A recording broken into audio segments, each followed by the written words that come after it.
Style తో సరికొత్త designs తో ఎస్కేటీ గోల్డెన్ డైమండ్స్ ఈ జూలై 5న నల్లకంటలో గొప్ప ప్రారంభం. ఆన్ స్క్రీన్ గురించి మాట్లాడదాం. మనకి ఎక్కడో ఇన్ పోర్ట్రేయింగ్ విమెన్ అంటే విమెన్ ఇష్యూస్ మీద మీరు బాగా స్పందిస్తూ మాట్లాడుతూ వచ్చారు కాబట్టి స్క్రీన్ మీద కూడా మొన్నటి డాకు మహారాజ్ సినిమాలో పాట కూడా విమర్శకి గురైంది. కొంత అవసరమా అని, తప్పు రైట్ అని కాదు, ఇది అవసరమా మనకి అంటే మీ పరిధిలో మీరు ఎప్పుడు కూడా అశ్లీలం అసభ్యకరం అనే అంశాలకు కానీ స్టెప్పులు వేసినప్పుడు ఇలాంటివి కానీ మీరు జాగ్రత్తలు తీసుకునేవారా? Were you very conscious?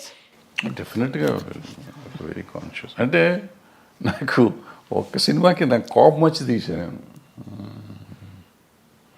బంగారు మొగుళ్ళు అనుకుంటే. ఇటువంటి దరిద్ర పని నేను కూడా చేశాను. ఆ పాటే దరిద్రం. అక్కడ చేయేస్తే ఇక్కడ చేయేస్తే సంథింగ్ ఏదో ఉంటుంది, సరే గుర్తులేదు. అంటే మంచి నీతిగా అసలు ఎక్కడ ముట్టుకోకుండా ఒకరినొకరు టచ్ చేయకుండా సినిమా తీస్తా అంటే ఎవడో చూడలేదని కోపం వచ్చి ఆ సినిమా దరిద్రం పెట్టండి అని చెప్పి నేనే పెట్టి తీస్తాను. అంటే ఒక్కోసారి ఫ్రస్ట్రేషన్లో చేసిన పని అది చేసింది నేను చేసిన తప్పే.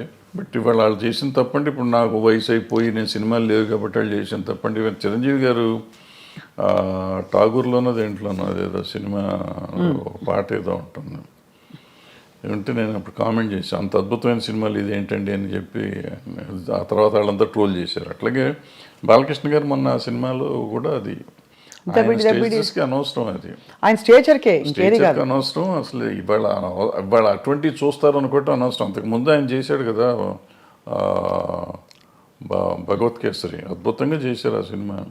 అఖండ అద్భుతంగా చేశారు. అమ్మాయి కనపడకుండానే సినిమాలు ఆడుతుంటే ఆయనకి ఎందుకు ఇది, దీనికోసం ఎవరిని వస్తారా, ఎన్ని టికెట్లు దిగుతాయి, ఊరికి కాంట్రవర్సీ తప్పించి.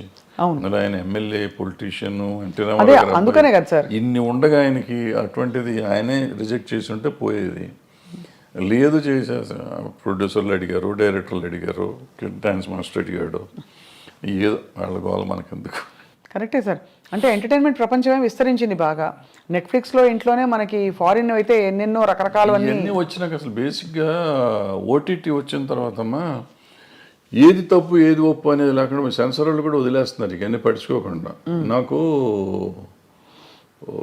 రౌడీ అన్నయ్యలోనో దేంట్లోనో ఒక సాంగ్ చేస్తా ఈ రంభక వరకు మిడీ లాగా ఉంటుంది ఇక్కడ దాకా. ఓ సాంగ్లో తిరుగుతూ ఉంటే కొంచెం లేస్తుంది.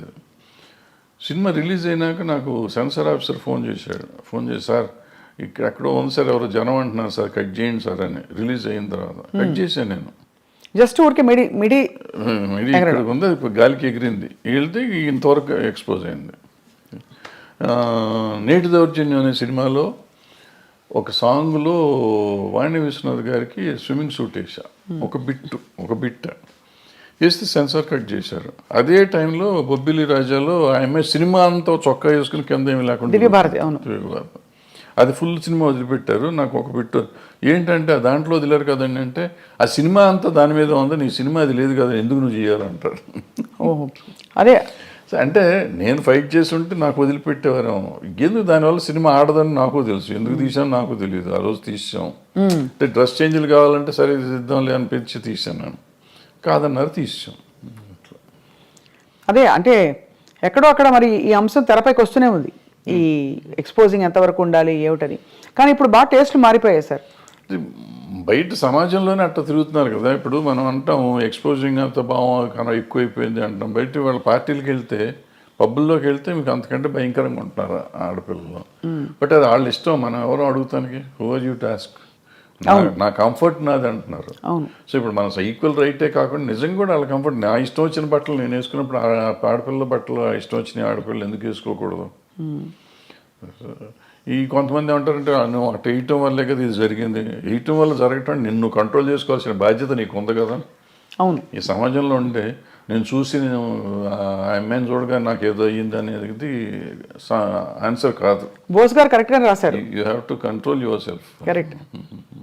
అంటే కోకా కడితే కొరకొరమంటూ చూస్తారు, పొట్టి గౌను వేస్తే పట్టి చూస్తారు. అది అంటే ఇంచుమించు మీరు అన్నట్టు అది అనాదిగా అది సృష్టిలో ఉండే ఒక వైపరీత్యం అలా కొనసాగుతుంది. అంటే సినిమా ఇండస్ట్రీ పాపం ఫోకస్లోకి వచ్చింది కానీ అది సార్ మరొక అంశం, మీరు తెరపైకి చాలాసార్లు వచ్చి మాట్లాడారు. ఈ డ్రగ్స్ ఇష్యూ కూడా ఇలాంటి కాంట్రవర్సీలు ఇవి బాగా అంటే drugs because of the free money, easy money అందుబాటులో ఎక్కువగా ఉన్నది చిత్ర పరిశ్రమలో. లేదు మీరు అన్నట్టుగా పొలిటీషియన్స్, బిజినెస్ మ్యాగ్నెట్స్ వాళ్ళ ఫ్యామిలీస్లో. కాబట్టి దీనివల్ల ఎలా ఖర్చు పెట్టాలో తెలియక ఈ డ్రగ్స్ వీటి అలవాట్లు బారిన పడతారని చెప్పి కొంతమంది ఎవరో చెప్పారు, గ్లామర్ కోసం తీసుకుంటారని. Is that true sir? అసలు ఫస్ట్ పాయింట్ నువ్వు చెప్పిన దాంతో నేను ఏకీపించను. ఇదేంటంటే సినిమా ఇండస్ట్రీలో డబ్బు చాలా ఎక్కువ ఉంటుంది అనేది నమ్మన్నాను. అసలు సినిమా ఇండస్ట్రీలో వచ్చే కొంతమంది దగ్గర డబ్బులు వస్తే బాగుంటుంది. చాలామంది 80% మధ్య వాళ్ళు డే టు డే ఎక్స్పెన్సెస్ కూడా ఎత్తుకునే బ్యాచ్ ఉంటారు. ఓ 10% ఉంటారు నువ్వు చెప్పిన డబ్బులు ఎక్కువ ఉన్న వాళ్ళు ఉంటారు. కొంతమంది ఎడిక్ట్స్ అవుతారు. ఇప్పుడు మన స్కూల్లో పిల్లలు ఉంటున్నారు, స్కూల్లో పిల్లలు దే ఆర్ ఎడిక్ట్స్ నౌ. వాళ్ళకి ఇది ఈ డ్రగ్ కొనే డబ్బులు లేకపోతే వైట్నర్ ఉంటుంది కదా, వైట్నర్ తినేసి దాన్ని అలవాటు చేసుకుంటున్నారు. ఈవెన్ రైల్వే కూలీలు అలవాటు చేసుకుంటున్నారు అటువంటి. సో ఇవన్నిటికీ ఏంటంటే వాటిని అరికట్టే మార్గం మనం ఎత్తుకోవాలి. సో డబ్బు ఉంటే వస్తారు, డబ్బు ఉన్న వాళ్ళే చెడ్డవాళ్ళు, డబ్బు లేని వాళ్ళు మంచివాళ్ళు అనే శాస్త్రం ఎక్కడ లేదు. ఈ దురలవాట్లు అనేవి డబ్బు ఉన్నా లేకపోయినా అవుతుంది. సో ఈ అలవాటుని అరికడతాం ఎట్లా అనేది మనం ముందు ఆలోచిస్తాం. అంటే ఈ డబ్బుని దానికి లింక్ చేయకూడదు ఫస్ట్. అవును, దురలవాటుకి డబ్బుకి లింక్ చేయకూడదు. వ్యసనం అనేది డబ్బుతో రాదు, వ్యసనం నేచర్తో వస్తుంది. సో నేచర్ని కంట్రోల్ చేయాల్సిన బాధ్యత, నేచర్లో ఉన్న దీన్ని వ్యసనాన్ని కంట్రోల్ చేయాల్సిన బాధ్యత తల్లిదండ్రులకో లేకపోతే ఫ్రెండ్స్కో తీసుకోవాలి బాధ్యత.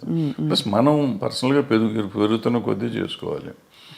అదేనో మీరు చెప్పినట్టు ఏదో అదేది అందం కోసం మనం ఈ తీసుకుంటారు అనేది నాకు కరెక్ట్ కాదు. అంటే స్టెరాయిడ్స్ చేస్తారు, కండలు కనపడటం కోసం స్టెరాయిడ్స్ తీసుకుంటారు అంటారు. అది కూడా ఎఫెక్ట్ చేస్తుంది, అది కరెక్ట్ కాదు, తీసుకోవటం కరెక్ట్ కాదు. కానీ అంటే డెఫినెట్గా మీరు అన్నట్టు ఒక వాతావరణం అయితే ఖచ్చితంగా ఒక ఫ్రీ వాతావరణం అయితే కొన్ని పరిశ్రమల్లో ఎక్కువ కనిపిస్తుంది. లైక్ ఉంది అన్ని చోట్ల, కాలేజెస్ దగ్గర అమ్ముతున్నారు, స్కూల్స్ దగ్గర అమ్ముతున్నారు, పబ్బుల్లో అమ్ముతున్నారు, ఎక్కడ పడితే అక్కడే అమ్ముతున్నారు తీసుకొచ్చి.